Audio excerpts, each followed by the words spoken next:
Hello everybody, welcome back to FusioCraft. It looks a little different around here this time. I'm using an autumn texture pack this month. I don't know, just to try something out. I really want them autumn colors, man. I'm using Vanilla Edition's Autumn Edition, and it's pretty nice. It's pretty nice in terms of the autumn stuff. You can really tell over here when you get to the actual forest. Look at that. And there's all kinds of other random things in this pack too, like the pumpkins are mixed up in color. Some of the utility blocks just look different, like those barrels are not the color that they're supposed to be. Kind of making my build look different, kind of different than it's supposed to, but it still looks nice. Kind of more of a board that divides up the building. The bricks look really nice on this texture pack, look at that. For some reason, all of the glazed terracotta has this like glow to it, and all of the fenced posts have the log textures instead of the plank textures. Some of these things I'm a fan of, some of them I'm not. I don't know, it's just for a month. But check it out, I've been putting up Halloween decorations all around town.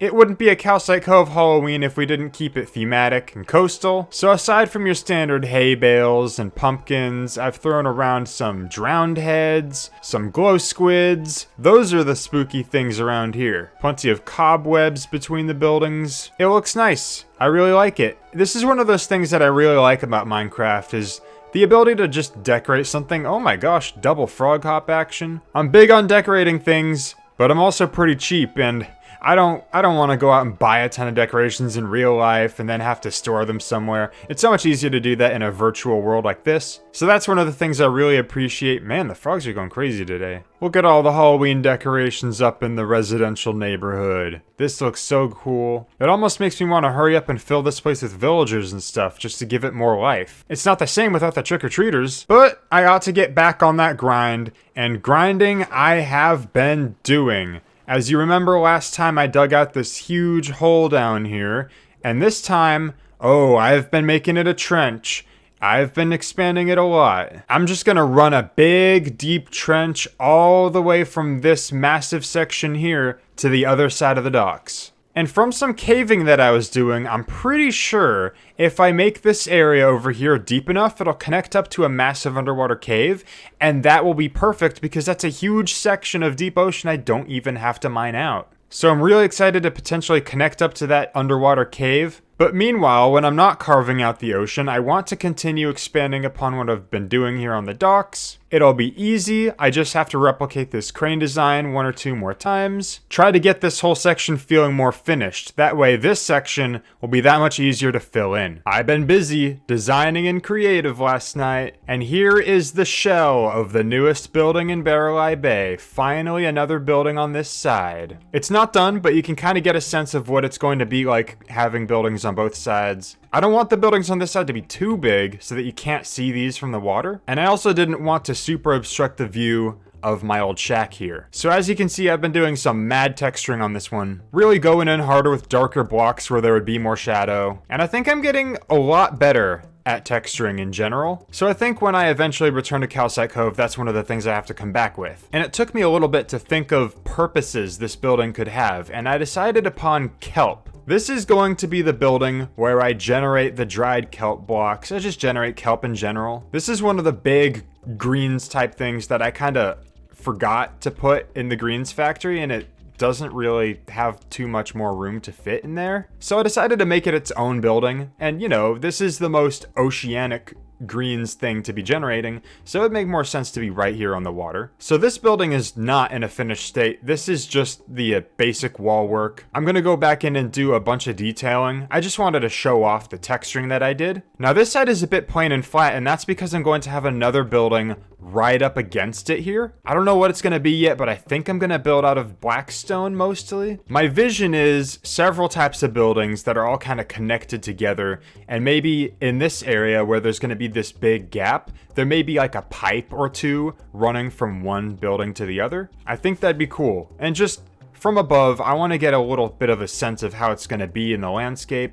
Yeah, you can see it almost kind of covers this building up, but not too much. If I come inside here and I look out the window, I still have a really good view of the port side. I intentionally left this side way shorter than this one. You don't see the old shack from all the way down the road anymore, but I guess that was never the intent. And I like that it's kind of opened up to being the one that you see on the way out. Yeah, everything's really coming together. And positioning myself to where I can't see that there's nothing past this building, it kind of looks like a completed vision. Just if I sit right here, then Barreleye Bay looks mostly complete. But of course it's not. I also got a note here that this texture pack I'm using for autumn, it's nice, but it's kind of ruining a few things that I set up. So let me turn it off for a second and just show you what these bottom walls are supposed to look like. There we go. I don't like that texture pack removed the lines in between the smooth stone because I was using that to give it a more metallic look down there. Smooth stone is one of the non-metal blocks that can be used in a way that makes it look like metal, and this is what I'm trying to go for, a more metal base. Another thing that texture pack was really messing up was these. The log texture looks nice on the other fence posts in town for the actual fences, but I'm trying to use these like pipes as like copper supports. Like I'm gonna go in here on the bottom and use this as like some metal framework holding this part up. But this texture pack decided, no, that's a little log. You're using wood, and the not actually metal immersion is ruined. So I think I'm just gonna use this texture pack for this episode. I'm not gonna keep it on all month. With that, I'm gonna add the detailing right now, and the exterior detailing is done. Look at that kelp sign. That is my favorite part. I don't know, that's the first big thing that catches your eye, but I think the piping might be my favorite. You go up here and you see it's just a big trough of kelp going through. I mixed in some moss, some powdered green concrete. Like it's being pumped from this section out to here. I'm gonna have to modify the interior to account for this. Maybe put a hole here, continue this line inside. I haven't done the interior yet, which seems to be a pretty common theme these days. One of my favorite aspects, which was bred from a restriction, is that I couldn't place 2 trapdoors on this corner, so I had to be crafty and I had to come up with something that would kind of counteract the fact that that's impossible. So I have these slime blocks here, kind of acting as like gooey kelp dripping down, and from that idea, now I have some lime glass panes, like it's really dripping down. It's even just got all over the walls here. I love that detail. Around here you see there's an outside stairway that will lead you up to this outstretched section up here. And sea pickles. Good way to kind of give this pile of kelp a little more definition, a little more visual intrigue. And this kelp sign, I removed some of the torches around here and I kind of awkwardly had to put some lichen in while I'm still trying to figure out how to light this area. But this kelp sign is the brightest thing around here, so that's another thing that really draws your eye. The rest of the building's pretty dark. Oh, and then you got that massive chimney up there just billowing tons of smoke. So this is going to be a big kelp drying center. They grow their own kelp, but they also dry it. So it makes sense that there's a big furnace up there, like that's from all the smelting down of all that kelp. So you go in here, obviously, like I said, no interior yet. But there's gonna be this platform over here. I'm not sure how to connect it up yet. That'll be a job for later. But you go out this door, and here's that staircase. And you see this other mechanical detail here. Not really exactly sure what this is. It's just machinery with a wire that goes into the building. This redstone torch on the machine lighting this area up. Barreleye Bay has been a great way to fully utilize the new lighting functions. I wasn't able to mess with the fact that light levels could be anything above 0 now in Calcite Cove, and Barreleye Bay has been a great way to flex that. So I really love the moody lighting around here. But you go up here, and once again, I don't know what this area is going to be yet, but this pipe is going to pipe through here. So that's at least going to be a part of it. And then you get out onto this platform and you can climb up to this top machine. Oh, it's certainly doing something important. It's certainly kelping the kelp up, you know? But here's that chimney up close, and there's more sea pickles up here, you know, like I did in Calcite Cove, just ocean growth. We are right here, right next to the water. And it also thematically makes the lichen up here, lighting up the roof, mob-proofing it. Makes sense as well. Again, no detailing on this wall because that wall's gonna get covered up pretty soon. But overall, and especially when the building next to it is put in, I'm really satisfied with this building. It's screaming in your face what it's all about, which I love, and the design is very interesting to look at. Even the backside is telling you what it's all about in a kind of a graffiti type way. Like this was really painted on, and this is one of the first times I've done that, and I really like it. I need to do something similar to this on the side wall of the theater. Yeah, look at that. Look at how plain that is. I might change up a lot about the theater in the future, so I'm holding that off for now. But look at this. The old shack finally has a companion building on this side. And you can go in between the two buildings down this path and be fully immersed here. You got things above you on both sides now. And I hope to continue that feeling down this way. The kelp factory smeltery yesterday that I built needed a companion, and I got a bit carried away and I just grinded it out this morning. I cheated a little bit. Here it is. Boom. So when I say I cheated because look at all the greenery in here. One of my mission statements with Barreleye Bay was that it would be this big, desolate, really dead feeling area, and I kind of ruined that. Well, not ruined that, but like I guess I went a little off the theme. Oh yeah, and check this out. Boom. Shoots. This is going to be the bamboo factory. And it works perfectly because the bamboo grown in here is going to be sent through a pipe and be used to smelt the kelp. To be honest, I'm kind of a huge fan of the way that the lettering on the sign kind of deloads as you go away from it, because it really gives it the vibe that it's a lit up sign that's kind of motion detected and it turns on when people are nearby. Shoots. And I could have just named this bamboo, but obviously Shoots. It's such an awesome name. One thing I really like about this design is the usage of vines, and I had to do it in a way where they wouldn't grow everywhere. So I incorporated these buttons on the prismarine layer for that reason. There's still some things I gotta figure out here and there. Vines are super frustrating because they look so good. But if you don't want them growing everywhere, then you're gonna have to really account for that. And I thought they worked well with the bamboo theme, so I really wanted to incorporate them. So this is now the mossiest, most overgrown building in Barreleye Bay now. And to be honest, even though it kind of breaks the overall theme, I think it works for this building specifically. As long as it's the only one that does that, it makes it that much more standout in the area. And it really does feel like the perfect companion piece to this kelp factory. Very different styles, different block palettes and everything. I mean, they still use the secret ingredient. And the functional use for the two of them help each other out. Or at least they will. I haven't actually installed anything on either interior. Well, I've kind of got a bit of an interior started in here. This is gonna be like where the trucks pull in. I'm gonna build a truck here that's kind of like delivering a bunch of materials. Or perhaps it's exporting the bamboo. Maybe it's gonna drive the bamboo over, put it in a crate, ship it off, who knows. And some of these support beams have become very mossy. I need to put some moss carpets on top of these. The roof has some moss as well. And in this big open space, this is where the bamboo is gonna get grown. I'm envisioning a bunch of tall stacks of bamboo automatically just turning into items, and there will be a water elevator that takes it through here, and it will be sent over to this side and placed into furnaces that will then smelt the kelp. And I may as well also make a bit of it just my own stash of bamboo in case I want to make a bunch of scaffolding or something. But bamboo grows like crazy, and I might just get myself a reserve of several double chests and just leave it at that, then focus the rest of my power on smelting. For the first time in a while, I'm actually really excited to build these farms up because like the theming of everything has already been created. I went with the reverse process with the original Greens factory, making the farms and then trying to design around it.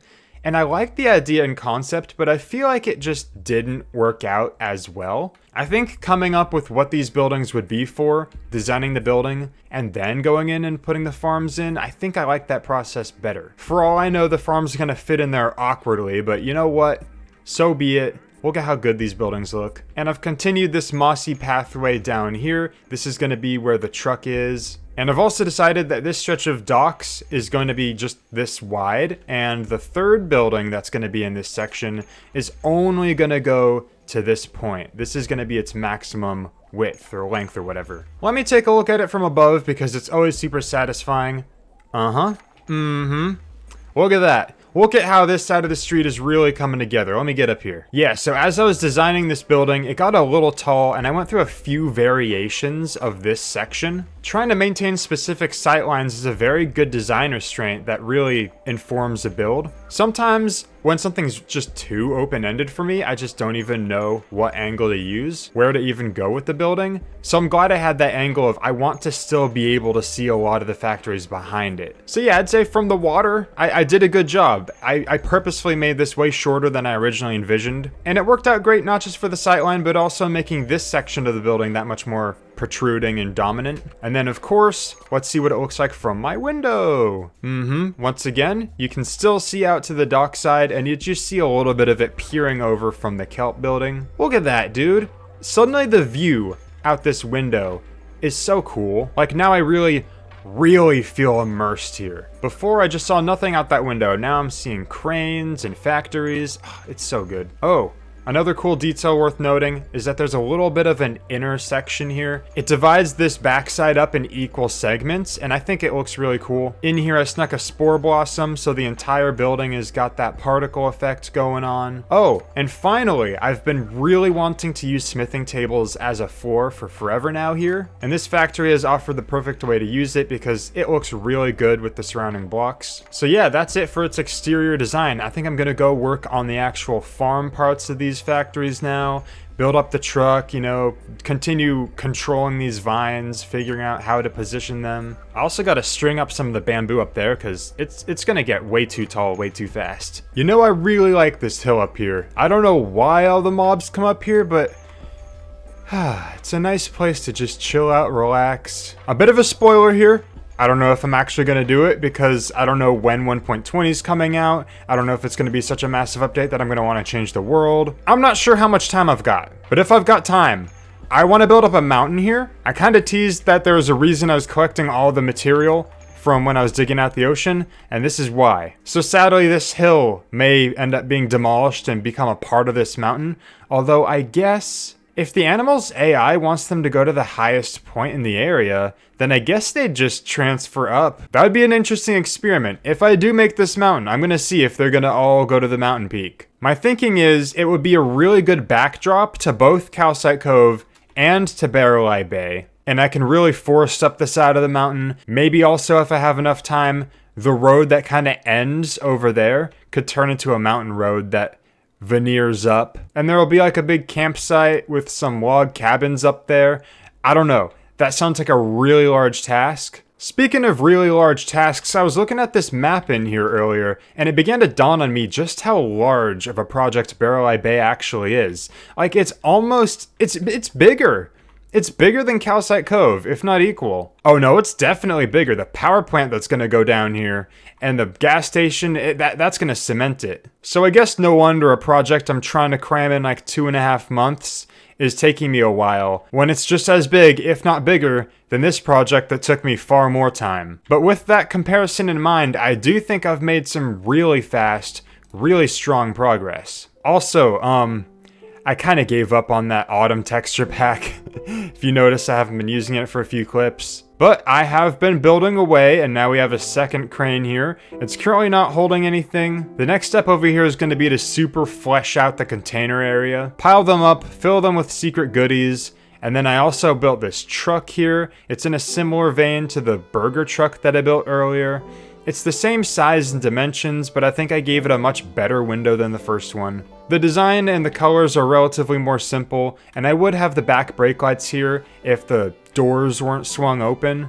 And you can see in here, there's a bunch of chests and whatnot, like they're delivering or something. I'm thinking of figuring out a way to get one of the pillagers in this truck. It might not look as good, but maybe just, you know, put him in a minecart here, take that seat out, but I kind of want to keep the seat there. I don't know, I'll think about it. I have also been working on the actual bamboo farm, and here it is. Not only is it working, but oh, it looks good. So you got some caution stripes here, because it's a bit of a drop, and you got this ladder with some railings on the side. Down here I continued that floor, and there's a lot of moss growth down here. I used the lichen in a way because I noticed it's very similar in color that kind of bridges these two blocks to make it kind of look like the in-between, where the copper's getting covered in moss but not completely, so it, you know, it kind of looks like it's copper covered in moss. It's both a good segue and it mob-proofs this room. So this bamboo will grow up, and anytime the bamboo on the end gets to that observer, all of it will come crashing down, and it'll get sucked into this water stream, go up the pipe, and it's that bigger pipe And I love that big pipes design. You can see it out the window here from the street. It's a 3-block combo that utilizes the fact that the blast furnace kind of looks like 2 blocks shoved together. And so I'm using that kind of transition. And as well, I can also use the front face to kind of give it an extra detail there. So then that pipe runs into here. I haven't done the kelp part yet, but you can see I'm already getting bamboo. It is flowing in. Before I know it, that thing's gonna be full. I think the kelp farm's gonna be fun. There's gonna be several tanks lined up here. It's gonna be very similar, but I'm gonna put that in next episode. I have been super busy. This has been a non-stop several day grind and I need to give myself a little bit of a break. Chill out, watch Minecraft live, see how that influences the rest of the server's lifespan. Because for my own personal interests, this next update may determine the future of this server. I kind of feel like I'm building away in case the next world that we're going to use is soon. Though to be honest, I kind of doubt that. I don't think we're going to get another major update until maybe the summer. My prediction, 1.20 is probably going to be a big enough update that's going to make us want to change the world. It's going to make this world feel outdated. And it'll probably come out sometime during next summer. So I'm guessing we've got another 8 to 9 months easy. And I guess while I'm here at the end of this video, clearly you're interested in the series. I've been interested in reaching out and trying to get more people on the server. A lot of the people on the server are like friends who aren't super big on Minecraft like I am. The few of us that are have been carrying the server, but it's been a little dead lately. So if you think you or anyone you know would be a good fit, I don't know, I feel like I may want to set up some sort of resume system. I've got quite a few friends, but I don't have enough Minecraft friends, so please hit me up if you're interested. I would love to meet some new faces. Anyways, this has been Quality Quartz. Thank you for watching. A lot of stuff has been done here. Barreleye Bay is definitely now over 50% complete, I would say. Tune in next time as we continue to expand this place out and complete it. And in time for Halloween, there might just be some, funny deep dark antics coming soon.